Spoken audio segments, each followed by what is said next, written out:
get into the tech talk. So, welcome to the second episode of Tech Talks. This is something that Jeff, my CEO here of Tennessee Environmental Council, we've been talking about this for probably since I started officially working for you because we had so much fun doing those online virtual webinars and presentations. So, and I've had podcasts myself for over the years. So, yeah, welcome to Tech Talks. This is a podcast style webinar. So, we're TEC's hosting this. Our guest here is Erik Daugherty from E3 Innovate, and we are featuring conversations with passionate organizations, innovative businesses, and dedicated individuals that are tackling our state's environmental issues head on.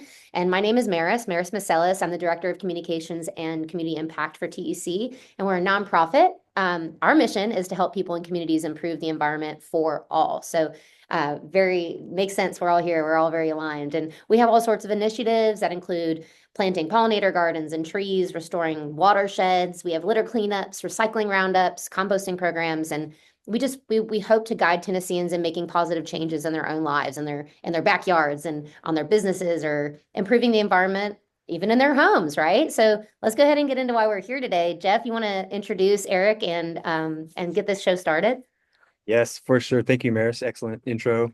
It's nice having a real live professional podcaster to be guiding us through this process, Maris. So thank you for your Pleasure. expertise.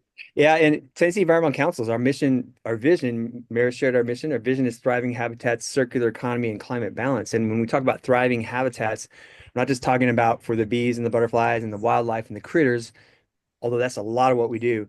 We also are concerned about the habitat for humans and the homes we live in. And that's where Erik comes in. He has spent his whole career here in Nashville as one who is helping homeowners improve the living conditions inside their home for the occupants because we spend so much time indoors. I happen to be outside on the front porch at my house. They're always And outside. try to be, yeah. But Erik has devoted his life and avocation to helping people improve their homes. And so it's an honor and privilege to introduce Erik Daugherty, a good friend of mine for 20 years, as we were just talking about. And welcome, Erik. Glad to have you here. Thank you, Jeff. Thank you, Maris. Appreciate it. Yeah. And I'm just curious, I know this is a little off script, Maris, but I'm standing outside. It is hot and humid in Nashville right now. I'm curious, where's your crew today? Well, on Fridays, luckily, we actually dress in collared shirts and we provide a little bit more of a lighter style work where we provide home maintenance services. So Monday through Thursday is more the t-shirts getting sweaty all day long. But you're right. It is very humid and hot. And unfortunately, most people don't think about these issues until it gets either hot or cold. So the nature of our work is pretty tough. Absolutely. Yeah, Yeah. because I've made a number of videos for E3 Innovate. I'm a filmmaker and I brought my camera to your job sites many times, and it's Yeah. always fun to help tell your story. And you can find all those videos on the E3 Innovate website or on YouTube, where you could talk to Erik or hear Erik talking about their work and as well as his crew. But I was glad that I only had to show up for half an hour to an hour and be in the attic with your crew when it was blazing hot outside because I was pouring sweat trying to Yeah. hold a video camera in the attic or in the Yeah. crawl space. I've been in the crawl spaces with you as well. So it's hard work, Erik. I've Yes. seen that, and I'm glad that I only have to do it a little bit when I have the camera in my hand. But yeah, talk about that, like the nature of the work that you all do. Yeah. What's a day in the life and like the range? And this is going to be a big question, but yeah, what does E3 Yeah. do? Sure. Well, I mean, it starts with testing the house. We got to figure out, what the underlying issues are, in order to provide a good, prescription on how to fix it. A lot of people spend a lot of time and a lot of money chasing their problems with various actors who are looking at it through a single lens, and that gets quite frustrating. So, and this week, for example, you asked Jeff, I mean, Nathan and Trent and I conduct a lot of this diagnostic testing of homes, and we've been in multiple homes this week that are, like you alluded to, very hot. Attics are very hot. Clients are quite frustrated because they've had multiple different subcontractors come to the table with their perspectives, but not solve the problem. So the day in the life of E3 is a combination of, doing the testing, figuring out what's wrong with the house, educating clients on how their home works, It's amazing how few of us understand how a house actually works. And it's the largest investment we make, but yet we know the least about it. So we're trying to help them understand, again, what the current issues are that lead to your frustration, and then how best to map out strategies to fix them in the short term and long term. And then as Jeff indicated, the work itself is difficult. It's in one part why I guess we have very little competition, in the sense that it's very difficult work. And the stuff that needs to be done, like the air sealing, duct sealing, and the guts and infrastructure of the house, that's the hardest side of the work. And that's in part why people ignore it, because it's just very difficult and frustrating to do. So yes, it's a challenging business model. It's called an integrated home performance company. There are examples of this business model in other parts of the country. But ultimately, it means, in a sense, that you're testing, you're improving the home, and you're testing out with building science knowledge guiding the process, rather than just making veiled attempts to try to solve it with multiple different pieces of equipment, most of the time of which don't actually solve the underlying problem. Right. And does somebody have to come from, like, do they have to have like, there's a lot of things to know about a house, right? Like you said. So where does one start unless you have like a specific problem with your home? Like, what are kind of like some of the things that you see people, contacting you for? Yeah. Well, of course, this time of year, like Jeff indicated, it's very hot and very, very humid. So they'll just be uncomfortable. Like temperature could be a leading factor in their call. Humidity control is also a major issue. Again, that speaks to the temperature and that speaks to humidity. Other issues are, odors from the crawl space. That might be like dirty coils in the heating cooling systems that start growing funk. That could be moisture condensating on metal surfaces in the house, doors, grills, window frames, so it's just a combination of, again, not feeling comfortable in your home, sensing odd odors, having a child, for example, who has like, exacerbated allergies or potentially mold sensitivity. There's something that kind of triggers the call typically. And again, on the flip side of that, the type of testing we do doesn't need to wait until you have a trigger point like that. I mean, the testing we're conducting is basic core testing that every home should have. And actually, those tests are incorporated into the building code. Unfortunately, it's not enforced in Tennessee. But ultimately, most parts of the country, when you move to Nashville from other states, what's interesting is, and we have a lot of that going on, of course, with the growth of Nashville, a lot of people assume that the housing stock is of better quality than it actually is. Because in other states, they have stricter building codes, and actually people are doing the tests that we do at the end of construction, rather than having to purchase a home and then facing all these frustrations as a homeowner, and then having to pay us to come in and test, after they've purchased the home, and it's all through the sales process. So we commiserate often with clients. This week we had multiple conversations on the phone with clients who are frustrated, that they're having all these challenges, and then they call us and we're like, I'm sorry, it is frustrating, and this is the process to fix it. It starts with some testing, and that testing costs money. And they're just like, well, why didn't someone else test this? And we're like, we agree, it should be tested, but it's not. So to speak to your question, Maris, there's core diagnostic testing that goes into figuring out how leaky the shell of your house is. Think of the house as a box, and you simply want to know how leaky that box is. Because when it's hot and it's humid outside, you're going to have to compete against the temperature, humidity, allergens, everything else that infiltrates into that box. So you want to know how leaky the box is, and you want to know how leaky the ductwork is.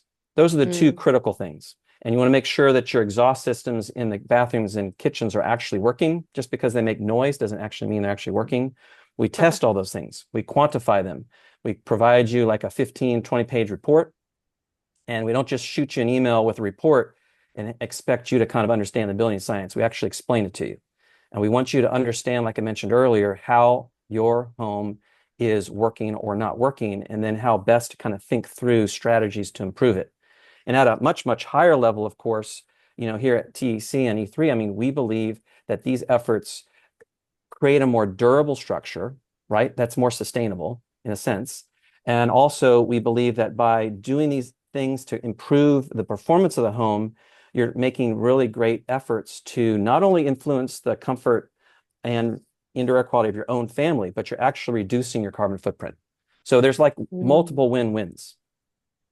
Yeah, Jeff. That's awesome, Erik. I'm really curious. So I just raising hand is kind of fun. Yeah, Virtual. nice. So it seems like why wouldn't we just build houses right from the ground up, right? I mean, I know you've been talking Yeah. about that for years, and that's something you've been advocating for. I am curious though, based on what you said, you do all this testing and you have people calling you every day of the week, a homeowner saying, "We need your help. We need you to look at something." When you go into those homes, what are some of the most interesting or just jaw-dropping things you have seen when you get into those crawl spaces and attics? Yeah. Well, I mean, crawl spaces are nasty. Of course, we live in the beautiful, greater Nashville area with rolling hills. So I understand why we build homes on a crawl space because we're trying to even up the imperfect landscape there to kind of create a flat foundation. Other parts of the country, you have a lot fewer crawl spaces. You have basements in the Northeast. You have a lot of slabs. Actually, I built a lot of slabs down in Murfreesboro. But right here in Nashville, of course, it's a lot hillier. So there's lots of crawl spaces, and crawl spaces inherently are just a bad idea. I mean, no one typically wants to invest in things they can't see. And so typically crawl spaces get left, poorly addressed by the builders up front. And then the homeowners inherit this ongoing, liability of trying to keep moisture levels, controlled, which they really can't. Try to control issues like mold, which you really can't in a, traditional crawl space setting. So those, to speak to your question, Jeff, like, we've been in situations where, again, a homeowner's called multiple people in town. Unfortunately, multiple people have come to her home and trying to address like what the issues are with comfort and some lingering odor. And we find a dead possum in the crawl space, completely decomposed, not completely, but almost completely decomposed. And the return, when you're in your home, you have typically return grill where you keep your filter that you have to change out once a month or once every 2 months. Well, that air is sucking through the grill, going down in the crawl space into the unit, right? Well, that grill that's attached then underneath that to a duct line, that duct line had broken from that shroud and then had fallen onto the dirt of the crawl space and was sucking crawl space air rather than air through the grill of the home. And you'd never Oof. know it because as an average homeowner, you just, you think there's a grill there on the wall. It looks like it's perfectly in good shape and there's a filter there. So that was crazy. We got that featured in the Fine Home Building magazine. I mean, it was kind of Wow. a crazy story. But it's disappointing that three other people had been there Yeah. and didn't see the fact that this huge disconnected piece of ductwork was laying on the ground and laying next to a dead, possum. Other issues that are more common, of course, are Man. just poorly executed work. I mean, I'm just, this speaks back to your question, Jeff, around like, why aren't we doing some of these things right the first time? I mean, there's no way that you're going to make this, economically feasible for people if you don't do these things up front during construction. Right. Expecting, to have to pay for an audit, expecting to have to pay to fix these things after the fact is really frustrating to some clients. I mean, again, we have clients who really nerd out with us and love the deep sort of testing that we do and the opportunity to learn how their house is working. And then other clients, they react to completely the opposite way. They just get really upset. They want to know who to sue. They want to know, if you're highlighting all these issues, someone should be responsible. Mhm. Unfortunately, when you purchase a house, you sign documents that are like what, 30 pages long? I mean, Right. it's yours. You can't blame Mhm. anybody else typically for those issues. So the issues are, Jeff, The like, home inspection doesn't reveal those things, right? no, Uh, a home inspector is looking for, cracks, issues with the roof, major electrical issues. They're looking for things that are really critical issues that one wouldn't want to have to inherit. The other, like you're saying though, Jeff, these underlying issues like testing for leakage rates and exhaust systems, and those things are a little more difficult. Those typically require a building science person, not an inspector. Inspectors looking for bigger issues that could influence the sales transaction. So mm. again, as you said, Jeff, your question was like, what kind of crazy things do we see? Oh my goodness. I mean, it's just nasty crawl spaces, attics that haven't been properly sealed and insulated. Sometimes we've seen a situation where someone purchased, we see this actually unfortunately often, where someone actually buys a house and the attic has not been insulated yet. Mhm. The attic is missing, it's just naked. There's no Yeah. insulation in the attic. Yeah. And in the homeowner's like wondering why it's uncomfortable in the middle of the summer, and you're like, there's no insulation in your attic. And then, of course, the same thing occurs. They ask, well, who's to blame? So I guess, in summary, you just got to be, unfortunately, a little bit more informed on what you're purchasing. Or You just call, got to be yeah, a lot right. more informed. Now, do you ever do an inspection when someone's about to buy a home? And like, Yes. sure. Yes. Hmm. Yeah, Mm. they call us, they'll have a home inspection, do their piece, and then we'll conduct our testing. And that's existing houses, of course, like you're saying. The other key thing that we've mentioned is there's another whole sector. There's the existing sector, and then there's new construction. And we conduct testing at the end of construction, so that homeowners, it's typically custom homeowners who are guiding that construction process through and are investing in their dream home. And they want to make sure that all the bits and pieces and infrastructure and the HVAC design and the ventilation design, all those things are properly designed. We do that, and then we test everything during construction at the end. So But yes, yeah, I to think that's the reiterate better that, place to start. yeah, because so you offer those services as well, maybe a subsidiary of your company, but you can help someone who wants to build a new home. You can help make sure the systems are designed to where they're going to be optimal Right. from the very start.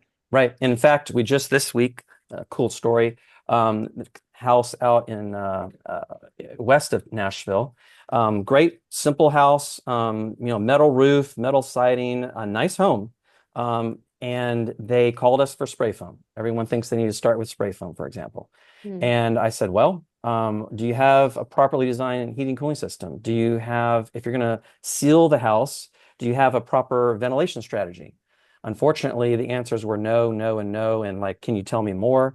And so the builder and the homeowner engaged with us, and we designed the HVAC systems. And it turns out that the size of those HVAC systems were half the size that they were going to install. So the challenge in the market is that people are, again, taking these parts and pieces of the equation. They kind of read a little bit online about spray foam, or they read a little bit online about, uh, ERV, a ventilation system, or geothermal, or whatever cool technology there is. The challenge is trying to like integrate that into a plan so that all the bits and pieces actually result in a proper performing home. Mhm. And so a lot of people engage in one or two of those variables of the equation, and they sort of get their handle around it, but they unfortunately don't get all five, six, or seven of the needed variables, and the house just doesn't Right. come together. I mean, a good example of that, what I learned from you is that if you spray foam an attic and then all of a sudden you have a really tight envelope and you don't add ventilation in, you're actually going to cause more problems Yeah. than if you've thought it through with those other elements. So that's why the whole Yep. home approach is essential to make it work. Otherwise, you could pay a lot of money for a service and you end up with in a worse situation after the service is That, gone. that that would have happened in this case because the builder was going to spray foam this house. That was going to happen regardless of whether we did it or not. Mhm. I personally spray foamed the house, and I strategically foamed the walls. And then we had spray cellulose, which is a very eco-friendly product, fill the wall system. It's a product that is made from recycled materials. And, ultimately we got the leakage rate of that house down to 0.6. And that might not mean a whole lot, Is that but good? Yeah, I was gonna. the code is around 7.0. So 0.6 is extremely tight. And we didn't do that with fancy, like unusual materials. This is just a stick frame house, but we thought through the details. We made sure those details were addressed. And then again, heating and cooling systems were sized and designed by us to be matching that envelope. So they were, again, half the size. And then, like you mentioned, Jeff, we had a ventilation system installed. We matched and designed all that. So now the homeowner is going to work. The home will work well for the next several decades. It wasn't going to work well if they had proceeded the way they were on track to proceed. Hey, you mentioned your crawl space services and that you've been in so many, and that's often the nastiest part of a home. I've been in my crawl space many times. I've had raccoons actually eat through my ductwork, which is Oh really no. somehow they found a way in there. And they actually got into my house by pulling down my duct and getting in the vent. It was Oh, crazy. wow. They ate the cat food that was there. So they smelled the cat. The point being, I've been down there, and usually when I come out of my crawl space, I can feel like this scratchiness in my throat, like there's something about the air and the dust down there that's not healthy for humans. And so, yeah, to to picture that being sucked into my HVAC system and breathing that in my house seems awful. Yeah. Now, I would say I've been into your crawl space, and especially the one that you did at your own home where you sealed and encapsulated it with all the proper systems in place to support that, including the radon Mhm. mitigation, venting system, and all that. It was beautiful. I mean, it was nice enough that you could eat a meal down there and not worry about getting Ah, dirt on the food. It was immaculate. When E3 finishes a crawl space, it's like you can hang out down there. It's Yeah. it's amazing. like when when you're talking to your friends about your home, like, what does your crawl space look like? You know, what's yours? And, How clean and a is lot your of crawl people, space? a lot of people use it for storage. It's a good place. We had people who use it during storm, like heavy storm events or emergency events. So yes, I mean, it's again, like you're alluding to, Jeff, the crawl space is part of the house. And when the ductwork is leaky and it's in a nasty space, you're just basically sucking that nasty air into the loop and then distributing it into the home. So a lot of people, when they have these indoor air quality issues, they'll spend, again, go back to this struggle and this frustration. They'll spend a lot of time having different groups come out and test for mold spores and spend hundreds and couple $1,000s on all these types of tests. And most cases in Middle Tennessee, those tests are going to come back positive. We have a lot of Right. mold and we have a lot of Yeah. outdoor contaminants. But unless you figure out the root cause, you're going to continue to chase that problem. So again, that's why we advocate for something that's really, in our minds, very basic. It's like, how leaky is the shell of your home? How leaky is the ductwork? Are the ventilation systems set up correctly? Is the heating cooling system set up correctly? Those are basic things. Yeah, And a friend of mine, yeah, so the mold situation in Tennessee, like you made it like it's kind of inevitable in a way. It's like almost all houses have it to some degree. right, My friend is deathly allergic to the point where she can step in a home and know immediately that she right. needs to leave. She's like, I can't. Yeah, And there's a lot of places that she cannot go. Like she's not able to go. And one of my friends that just moved into a rental, she's like, I can't be in here. I mean, for something like that, and she also bought a house that was hmm, supposed to be mold free, and she ended up having to sell it yeah, immediately because yeah, she couldn't actually breathe inside and they couldn't fix it. Like in a situation like that, with the mold and with this environment that we live in Tennessee, like what kind of recommendations or just like things that we can do to know or look out for or with is there a lot that we can do with that? And because I know it's really not good for us, but I don't right. know, I'm just really not sure. Yeah, no, you're right. And there's about 20 some percent, it's about a fifth of the population, which can't really properly break down mold. And so they're sensitive to it. And that's not going to change, like you indicated with your friend. Luckily I can process it because I'm in a lot of crawl spaces and I don't always take measures to put a mask on. So I can break that down. So yes, there is a sizable percentage of the population that is sensitive to mold. And we live in a mixed humid climate here in Middle Tennessee. So again, this summer, as you know, has been very wet. And there's just no way to avoid it. So to speak to your question, Amaris, like what can you do? Well, I mean, you just really got to think about making sure the heating cooling system is well maintained. The interior coils, which are the coils that are wet all summer long, they're the coils that get cold and they chill the air, but they also, because the air is humid, have moisture that drops off the coils. And that's why you have that condensate, that drip, drip, drip that occurs to the exterior of the home.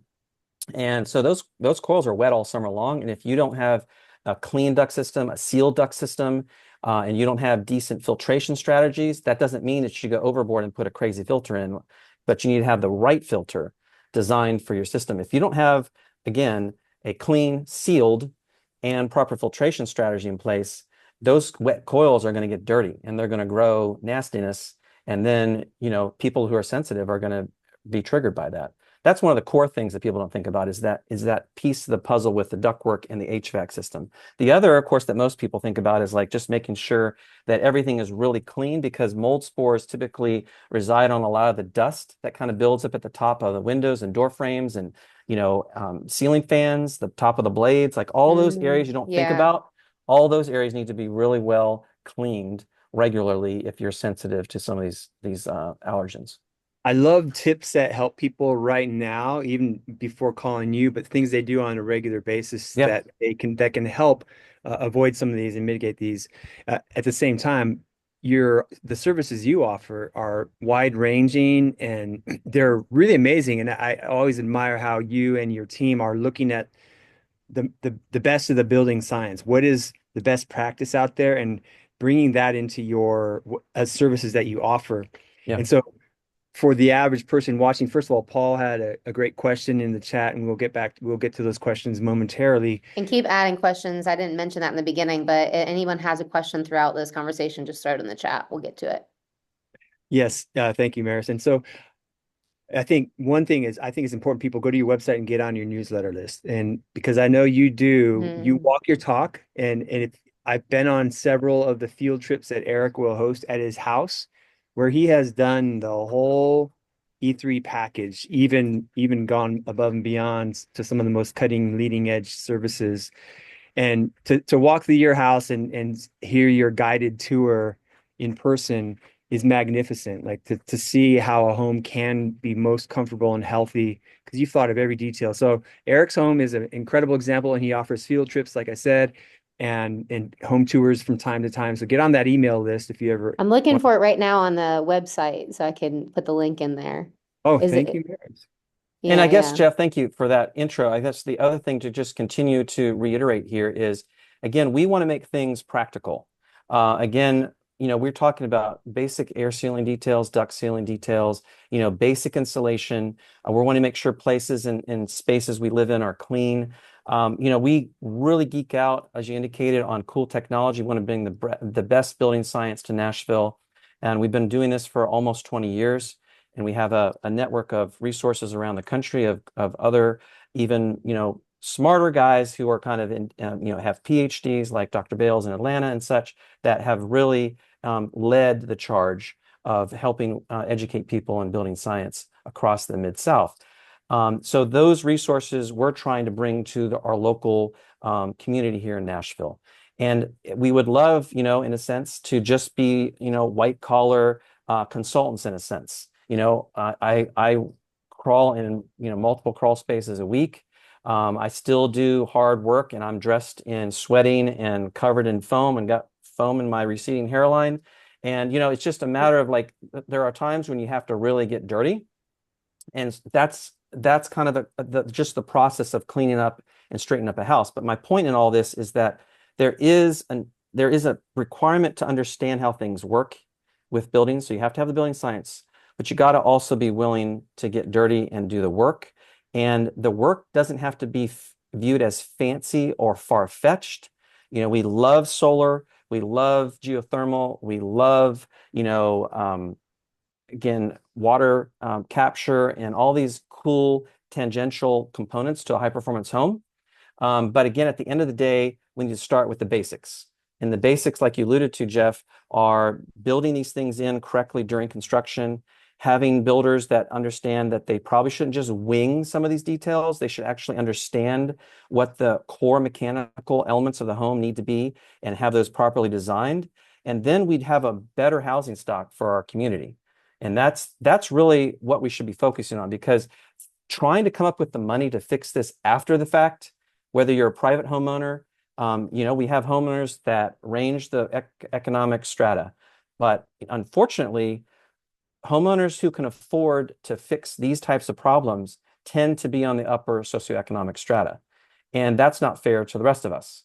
So that means, again, on the new construction side, we need to be building higher quality new construction homes, and we at E3 are helping builders and developers do that. But we need more to take that ownership of their product. Unfortunately, builders get to produce this large item, a home, sell it, and they're only really responsible for about 12 months. They typically have about a 12-month warranty of sorts. If you were to go to a car lot and purchase a car, and a car is a fraction the cost of a house, you would not purchase a new car if they said, oh, well, we're only offering a 12-month warranty. You expect 3 years, sometimes 5 years. Right. Sometimes they'll give you crazy. a 10-year powertrain warranty, but you get, in a sense, a 12-month powertrain warranty with a home. So again, the two sides of this are new construction. We really believe that home builders and developers should really take more ownership of the product they produce and understand the details. I know they're nerdy details, but the details that we help you with ensure better comfort and better indoor quality and avoid some of these frustrations. And on the existing housing front, we do, like we talked about here, do test out the house and we figure out what the issues are. But unfortunately, it's expensive to fix after the fact. And that's frustrating.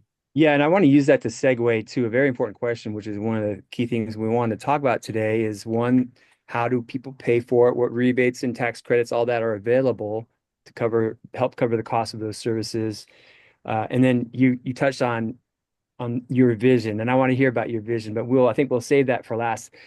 Maris, shall we go into like what are so some of the rebates and credits available and how do people take advantage of those? Yeah, and if you saw for a second, I added Kelly by accident. Did you see her pop up? Because I was trying to talk to her directly to get the newsletter link. So I totally kicked her out by accident, but hopefully she'll find her way back. Basically, yeah, there's the big beautiful bill, all the things that are happening right now, right? There was a lot of incentive. There was a lot to encourage people to do these things because it not only, it wasn't economically great, it was also better for people living health wise, right? And also better for our environment when we're running our homes efficiently. So yeah, Eric, I know you could say so much, but however you want to. I'll try to summarize it. Yes, I mean this is very, very, very applicable. It was just a week ago that we had July 4th, and a big bill was signed by the president. And that bill, called the Big Beautiful Bill Act, has cut a lot of these incentives from the federal level. We do also at the local level have TVA's Energy Right program, which is pretty robust. They have a series of incentives helping encourage people to do these things behind the scenes, Maris, because no one thinks about them. So they incentivize them. Air sealing your house, duct sealing your house, no one thinks about it. But they actually incentivize you with incentives to do those things, encourage you to do the basics. So air sealing, duct sealing, improving the heating cooling system, adding insulation to your attic. Those are all things that are incentivized by your local power utility. And we have been pushing and advocating and doing the hard work in that program for almost 20 years. We've been featured by different news outlets and TVA and videos and such in an effort to help communicate, educate people in the community. Now, on the Big Beautiful Bill Act, on the federal level, that's another pot, right? There's two pots. They work independently. You can actually get money from both for the same exact things. Big air sealing, duct sealing, attic insulation, better heating cooling systems, a heat pump water heater. These different core infrastructure components of your house are all incentivized by both programs a little bit differently, and you get money not just from one, but from both until the end of this year. So the bill that's passed here last Friday, a week ago, cuts all these incentives.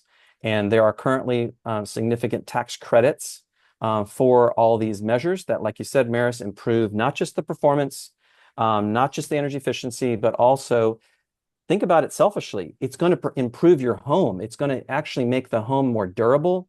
It's going to have less issues, less maintenance hassles, and hopefully lend itself to a little bit of higher resale value. So all those are, like, regardless of politics, those are all smart things to invest in. And then on top of that, you add, lower electrical bills, better performance, better comfort, better humidity control, better indoor air quality, and you can feel good about the fact that you've hopefully reduced your carbon footprint. So it's pretty frustrating to have so many great things kind of line up. And like you indicated, they're lined up, but few people understand the incentive structures. Few people understand how to implement them.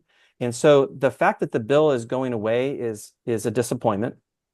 But unfortunately, the bill never really took a hold in the market because you have to educate people on what policy means in their life in order to get people. And you're talking about IRA, right? You're talking about the IRA bill. The Inflation Reduction Act, which was passed, 3 years ago, 4 years ago, it just never took hold. But there are elements of that. The full act is still in place until the end of this year, December 31st of 2025. You can make investments in those core things we talked about: air sealing, duct sealing, attic insulation, heating, cooling systems, water heaters. One thing just real quick about water heaters, they're heavily incentivized by TVA as well. and this is one of those things no one thinks about. If you have like a water heater in your garage and you have, a 2 or 3 car garage and it's over in the corner and it's kind of old and, it uses gas and has a big nasty flue pipe off the top. And, if that flue pipe wasn't there, it'd be killing you with carbon monoxide. You have the opportunity to get rid of that thing and get a $2,000 tax credit to do so.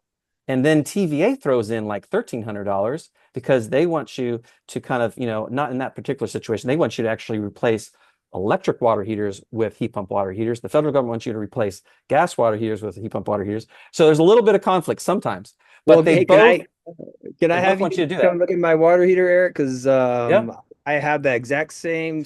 I have gas. yeah, I don't want to die from that carbon monoxide. It's going out through the roof, but yeah, I'd love to have you all come look at that. And yeah.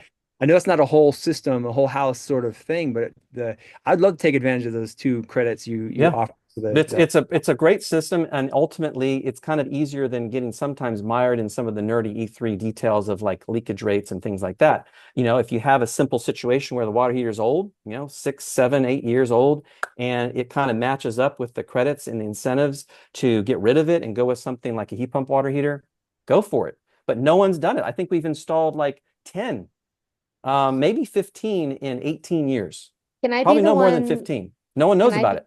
Yeah, I was gonna say, so I rent, and what's funny is actually my landlord was on this call because I live in his old home, Yeah. and there's some things like I'm pretty sure the attic is needs to be insulated. And he's talked about that multiple times where, Yeah. and then they also just came and did the coils that you were talking about. They just came and Clean those. clean them. Interior And coils. Good. yeah, and so like those are good things we're moving towards for sure. But and Yeah. there's moisture. I would love for you to come over my house Yeah. too, because there's Sure. moisture in the windows. There's a lot of moisture in the windows, and Yeah. I think it was just the way the house is built. And but besides that, for someone like me who doesn't really know a whole lot, what is the difference between the heat pump water heater and the other ones, like mainly, I guess, because I'm not really familiar. Sure. Well, I mean, most people have like a big tank, electric tank, or they have a big tank that's a gas. One of the two typically. And then I some have people have a electric. tankless. But if you have a large tank, 50-gallon tank, in the corner of your garage or in your basement,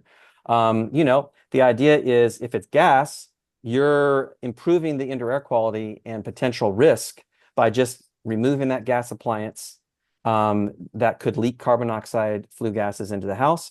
You're removing, again, a gas appliance is not something you typically want inside of a home. You're getting that out of there and you're Right. switching it over to an electric appliance with no flue pipe issues. You're Mm, simplifying all that. And it's has an energy factor or an efficiency factor of like 4. And anything else is going to be less than 1. So again, it's just multiple times more efficient. And it actually it actually takes the heat from your garage. It actually cools the garage and it actually dehumidifies the garage. So hmm. there's all sorts of fun little, benefits to Yeah. it. Yeah. But And then when if it's already electric, then you're simply trying to improve your electric efficiency. And that's why TVA incentivizes it because they're trying to reduce the load on the grid, particularly in the winter. And so they're going to buy right. down $1,300 worth of the cost of that unit just to encourage people to change out electric water heaters with electric heat pump water heaters. But no, it's like Mm. a secret that no one knows about. And so unfortunately, there's just a lot of education awareness that needs to occur. Yeah, I will be definitely. call your phone should be ringing off the hook by now. Good, because people are going to want to take advantage of those credits before they Yeah. expire at the end of the year. Although I think I heard you say TVAs will go, they're not tied to the big beautiful bill, so they won't necessarily Right. expire at the end of the They'll year. But continue with those Hopefully, incentives. hopefully, but some of that money may be coming from the big beauty from the Inflation Reduction Act. So, Mm. yeah, I would definitely take advantage of the fact that both programs are in place right now. You never know what's going to happen in the Yeah, future. and that's kind of what Paul's question was about if you connect TVA rebates with your clients and like how easy that is to navigate. I'm not familiar with hopefully some he put right. DOE/TDEC ones So at some when point. someone calls you, you can tell them what rebates are available. Is that right? Like if Yes, they were to hire you, you will walk them through the process of here's some rebates and credits you can take yes, advantage of. right, I put a link yes, in the chat too to your rebate page as well. right, yes. But there's money out there. Yeah, I'm gonna sign up Yeah, for the water heater part. But we're kind of actually 3/4 of the way through the program. and we still want to answer some questions. But I want to know, and we will do that momentarily. I want to know one thing, Erik, because we like to make solutions accessible to people, right? What can people Right. do right now, even if they don't have any money? Are there simple things they can maybe like what's the top one, two, or three things someone can do right now to make some small improvement without having to call you first? Sure. But then I want you to add your consult as number three or four. Like, so Right. yeah, what are those simple things people can do right now? Well, I mean, just think about the top of your shell that you live in. You live in this box. The top of the shell typically has like an attic access point. It could be like a staircase or just a hole, a scuttle hole. You just want to make sure that scuttle hole, typically you are separated from the outdoors by like 3/8 of an inch of wood in that on those scuttle holes or those staircases. So you just want to make sure that you have a proper seal and some insulation on top of those holes. And if you have a lot of recessed can lights, again, just it's as simple. You just want to make sure the lid of the house, the top of the envelope, the top of your box is as sealed as possible. Because in the summer, hot, humid air drops down through those holes into the house. In the winter, the stack effect reverses and heat inside the home goes up and out those holes. So you want to do it for both seasons. You want to seal the lid. And then you talked a lot, Jeff, about the crawl space. It's nasty down there. And again, in the wintertime, if the stack effect is occurring up and out the top, you're actually pulling all that junk into your home by passive pressure forces into the house. And so again, just basically going through your crawl space if you really want to. Again, I would advise wearing a mask. But go through there and seal the major electrical and plumbing penetrations that occur in the crawl space ceiling, which is your subfloor, and then doing some of those basic details in the attic, those basic holes or penetrations in the attic. And then making sure the second thing is your ductwork. Like make sure that there's not a broken duct line. Make sure that you have a little bit of just a little bit of better understanding of how well that thing's put together. And if you can see blatant issues with your naked eye, then go ahead and do some sealing. But like you said, it's best in that sense to kind of test for it because it's kind of hard to understand how leaky it is unless you test. Mm-hmm. That makes perfect. And what about the thing we hear most often is to change your HVAC filter that's in the grill inside your hall? That's a great point. So the challenge to that point is that, Jeff, that a lot of people are going to their grocery store, their Home Depot or Lowe's, and they're buying, better and better filters, thinking that that will make their air quality better. And unfortunately, what that does is it actually restricts the airflow. And if you don't have a large enough return, if you haven't thought through the pressures and the size of that return correctly, you actually can make your duct leakage worse. Because the Wow. air will then actually get pulled from the crawl space through potential leaks in your duct line, your return line, more than it would if you actually had a worse filter, because the air would be easier to come through the filter. Whoa. The more restrictive you make it in an effort to, quote, improve it, you're actually sometimes making the system worse. That's wild. See, Yeah. that's why your services are That's a so nugget. valuable. Yeah, Mhm. you got to test this. I mean, you wouldn't go to a doctor. I mean, I appreciate the fact that a lot of people are frustrated by dealing with these issues, but we get a lot of people that call us with somewhat complicated problems and they expect us to figure it out on the phone. And then they also are like, well, I don't really want to pay for an audit. I don't really want to pay to test my home. And I understand, I understand it's frustrating, but that's like going to the doctor and saying, I really don't feel that well. I'm really had some chronic issues that I need resolved. Um, I don't really want to pay you to, check all the indicators of my body. I don't want you to take my weight, my blood sugar, my blood pressure, do any sort of tests because I don't want to pay for that. But yet I still want you to solve my problems and make me healthy. So unfortunately, that just doesn't work. And you've got to have some data and you've got to understand how a house works. And that's what we do. And we understand it's frustrating. And we wish that people, had better homes to purchase, meaning that the construction process was held to a higher standard and homes were tested and systems were designed up front. And we help with all that, but not enough builders are doing it. So until we figure that out, homeowners are going to have to be more informed. And hopefully on a positive way, these exercises here together will inform people what to ask. Like that just requires a little bit of consumer pressure to say, hey, Mhm. before buying that house, like, did you have a blower door done? Did you test the duct leakage? Did you make sure my kitchen and exhaust fans in the bathrooms were tested? Like that would help to put some pressure on the building sector to say, hey, oh, some of the some of the consumers in this market are starting to ask these questions, and they're not just going to buy any old Right. house. That's what needs to happen as well. Do you have anything on that, like about that, like on your website, or maybe that's something that you guys would be interested in doing is providing maybe a list of those kind of questions? Yeah. Yeah, we should do Because I that. know you have a resources page, but I was Yeah. just curious to know if like a literally a consumer questionnaire of Yeah. Yeah, like, that's a good idea. have you asked your builders these Yeah. questions? Yeah, You that's know? a great Ask idea. what I to mean, of ask course, yeah, the homeowner should just basically trust that the building code required those things, and they don't have to worry about it. But unfortunately, they have to advocate for themselves. I mean, some of these plaques here behind me, like I mentioned earlier, are like the Lead for Home certification program. That's a very robust program that makes sure that all these details are addressed. There's something that's not so cumbersome like Energy Star, just the basic Energy Star. People buy appliances in their homes like dishwashers, refrigerators, and they have an Energy Star label that ensures that that product, that refrigerator, is going to perform reasonably well. Right. There's an Energy Star process that we provide builders and developers where we design all this stuff, we inspect it, we test it during the construction process, and you'll actually be able to buy an Energy Star home. And nobody knows about that. So, Right. there are best practices out But there that can help ensure that there's some quality standards applied to construction. and when the new, like the houses that are being built, would you personally say that houses are still, I don't know if like codes change or anything like that, but it's like, do you see homes being built better, worse, or the same over time, right? Because I've heard that houses are not built the same, that they are not what they used to be, and that people are literally paying a lot of money for Right. less.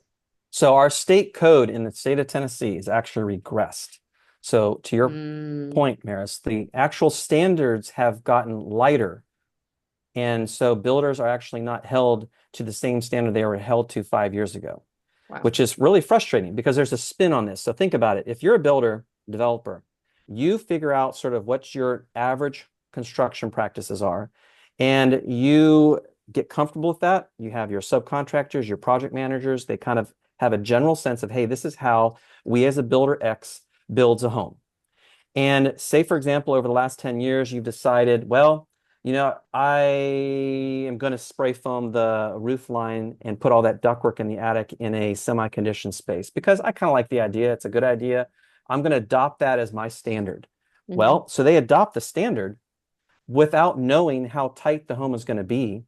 They don't properly then change the sizing of the heating and cooling systems to match that new standard. And they certainly don't think through a ventilation strategy. So homes are getting tighter and tighter in some cases, not because codes are enforcing it, but in a sense, just because the average builder is trying to learn, trying to be better, trying to adopt newer practices. The challenge is that there's not anybody that understands the building science and ensures the end product is actually pulled together as a system.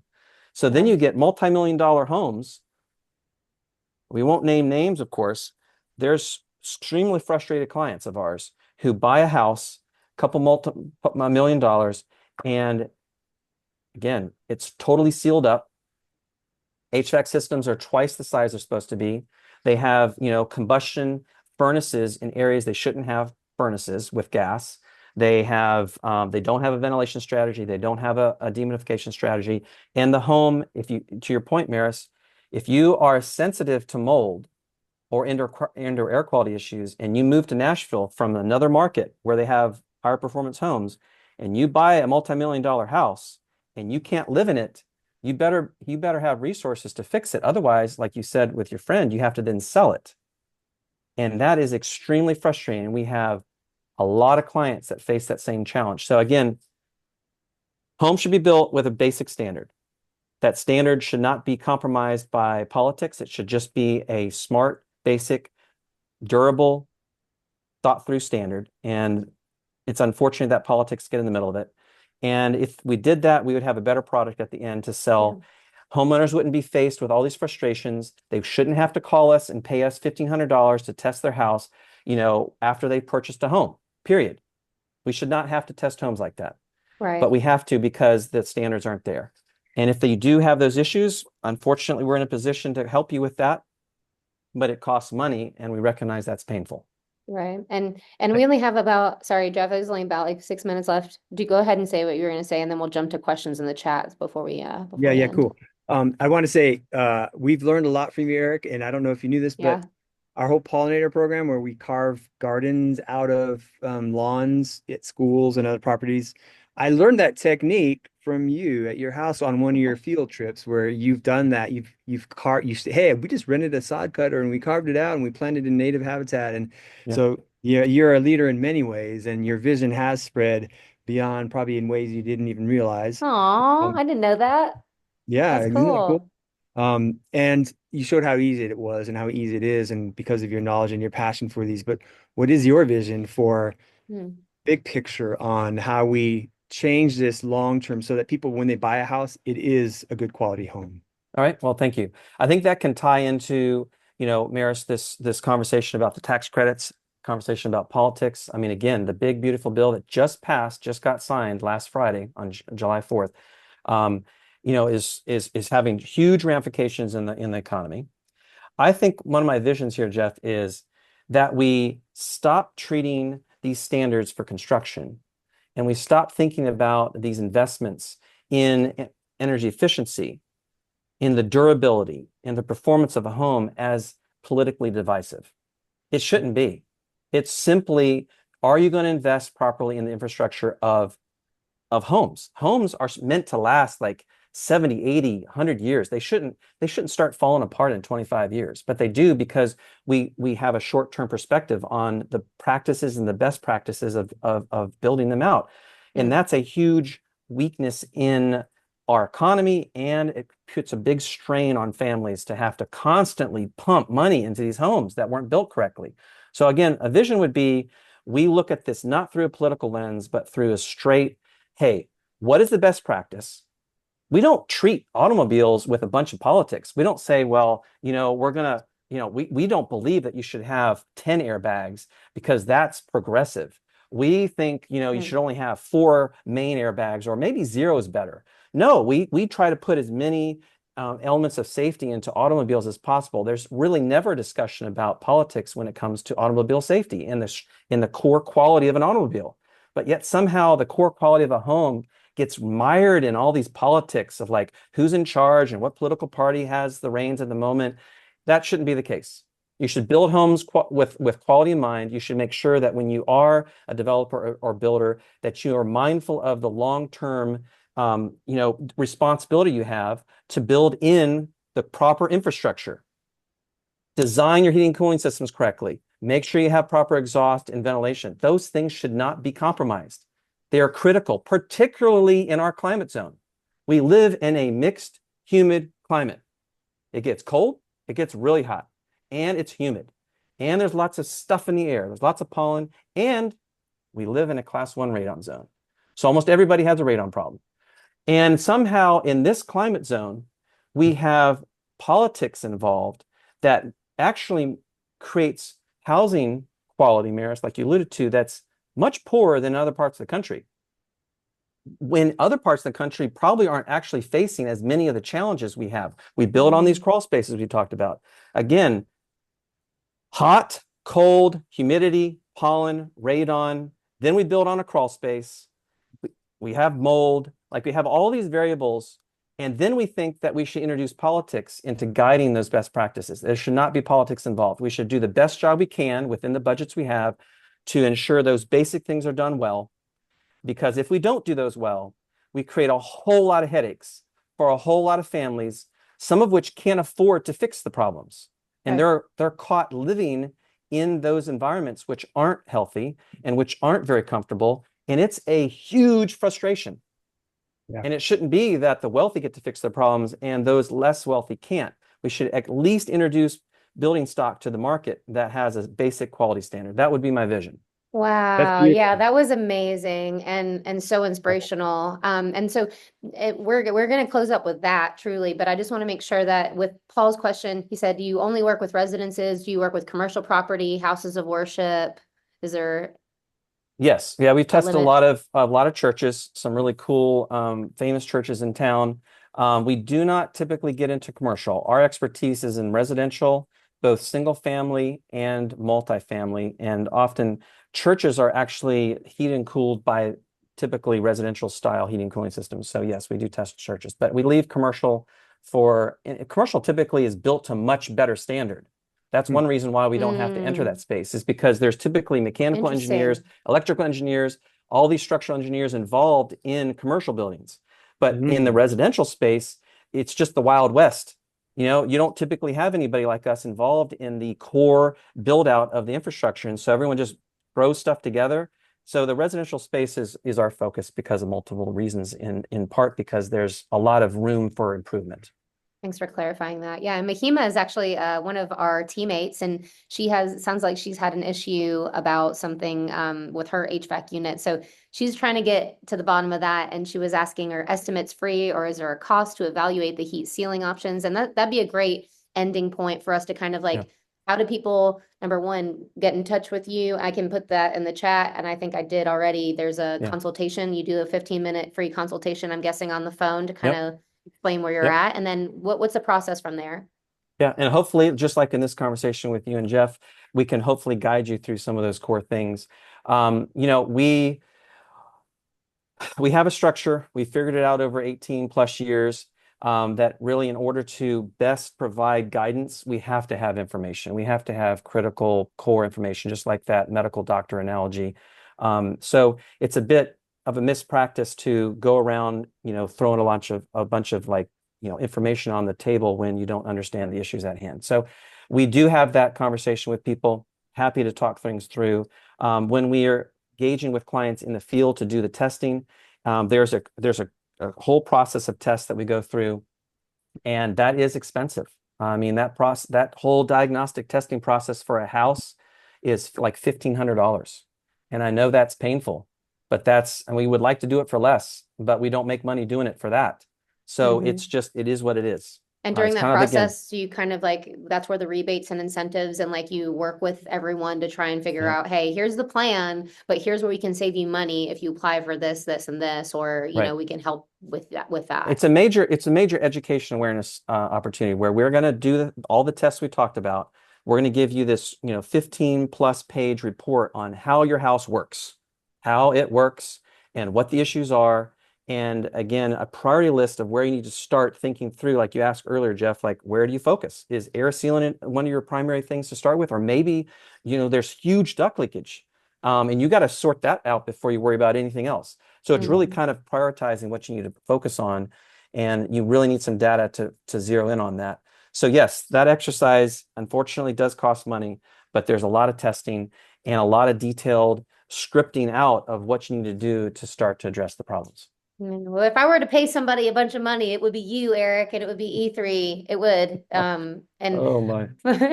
This was such and this really was this was so much knowledge that I learned so much during this conversation. Thank you so much for taking the time out with us today. Hopefully, you know, this is going to be sent out to everyone who registered. I'll put it on our YouTube, and this was so great, Jeff. This was so great. I'm really glad that we did this. Thank you. I agree. Thank you. Appreciate it. Yeah, and everybody that was here. Yeah, go ahead, Jeff. You want to say? Keep up the amazing work out there. I know you will, Erik, having done it for nearly 2 decades already, and touched a lot of homes and a lot of people's lives in our region. So thank you for being a force for positive change in our world. Thank you to you both as well, all the work that you do. Thank you. All right. Well, hopefully we'll have more collaborations in the future. And thanks everybody for attending. Thanks for the questions. And hopefully everybody is leaving today with just a little bit more hope and inspiration with that. So get in touch with E3. Take care. And have a wonderful day and a great weekend. Yes. Bye, everybody. Bye, everybody. Good luck. Good luck out there. You can do it. Call Erik. Go do it. Change your home, change the world. And I'm so sorry. I meant to directly chat with Kelly, and then it added her to our conversation. And then I tried to remove her, and it removed her from the whole thing. So I wrote her an email while we were chatting, and I was like, I'm so sorry. That's fine. Not a problem. It happens. Yeah, but no, I'm really this was really, really, it's just so important. And we we just go through life, I think, just trying to do our best with what's right in front of us, but to take to be preventative in that sense and like really like be looking in that way, like that perspective, it's not common anymore. I feel like we're just slapping things on and Yep. trying to make it work. And then one day your whole house is malfunctioning and you're wondering why Yeah. you're sick and you're wondering, and it's Yeah. just we're not given those tools, I think, or encouraged to know from Yeah. And I think from a there's a stand. lot of analogies with automobiles because that's a huge that's probably the second largest investment people make. Yep. And they're complex. The difference is that, they make them in a factory. And they can hook them up to a computer and they can read code and the car will tell the technician what's wrong. But you don't have that in a house. So I should have probably mentioned that. Like that's good analogy for like why you've got to extract the information from the house in order to know what's wrong and to map out a proper strategy. If you take your modern car to the shop, the computer tells them what to focus on. And it's all a printout. I can include that. We're not done yet. This is the fun bloopers at the end, Oh, okay. Well, there People you are go. really, if they're really interested, they'll hang on. Well, there you go. And Ursulon is still there. We got some people out there.